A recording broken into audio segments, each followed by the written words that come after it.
अमृतां शोद्भवो भानुः शशबिन्दुः सुरेश्वरः औषधं जगतस्सेतुः सत्यधर्मपराक्रमः भूतभव्य भवन्नाथः पवनः पावनो नलः कामः कामकृत्कान्तः कामः कामप्रदः प्रभुः युगादिकृद्युगावर्तो नैकमायो महाशनः अदृश्यो व्यक्तरूपश्च सहस्रजिदनन्तजिते इष्टो विशिष्टः शिष्टेष्टः शिखण्डी नहुषो वृषः क्रोधः क्रोधकर्ता विश्वबाहुर्महीधरः अच्युतः प्रथितः प्राणः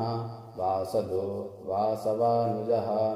अपान्निधिरधिष्ठानमप्रमत्तः प्रतिष्ठितः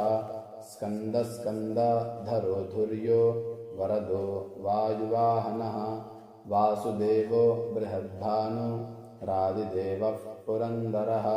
अशोकस्तारणस्तारः शूरः शौरिर्जनेश्वरः अनुकूलः शतावर्तः पद्मी पद्मनिभेक्षणः पद्मनाभो रविन्दाक्षः पद्मगर्भः शरीरभृते महर्धिरिद्धो वृद्धात्मा महाक्षो गरुणध्वजः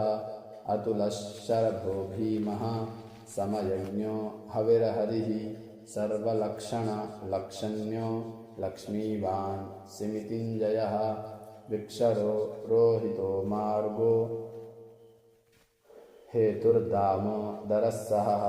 महीधरो महाभागो वेगवान् मिताशनः उद्भवः क्षोभणो देवः श्रीगर्भः परमेश्वरः करणं कारणं कर्ता विकर्ता गहनो गुहः व्यवसायो व्यवस्थानः संस्थानस्था नदोध्रुवः परर्धिः परमस्पष्टः तुष्टः पुष्टः शुभेक्षणः रामो विरामो विरतो मार्गो नेयो नयो नयः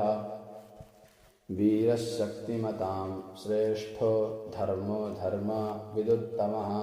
वैकुण्ठः पुरुषः प्राणः प्राणतः प्रणवः पृथुः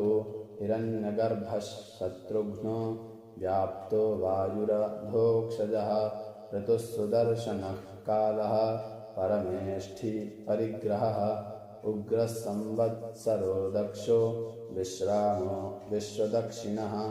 विस्तारस्थावरस्थाणुः प्रमाणं बीजमव्ययम् अर्थोऽनर्थो महाकोशो महाभोगो महाधनः अनिर्विण्णस्थविष्ठो भूर्धर्मयूपो महामखः नक्षत्रनेमिर्नक्षत्री क्षमक्षामः समीहनः यज्ञयुज्यो महेज्यश्च ऋतुः सत्रं सताङ्गतिः सर्वदर्शी विमुक्तात्मा सर्वज्ञो ज्ञानमुत्तमम्। जय श्री राम। अगर आप सभी को वीडियो पसंद आया हो तो वीडियो को लाइक कीजिए, चैनल को सब्सक्राइब कीजिए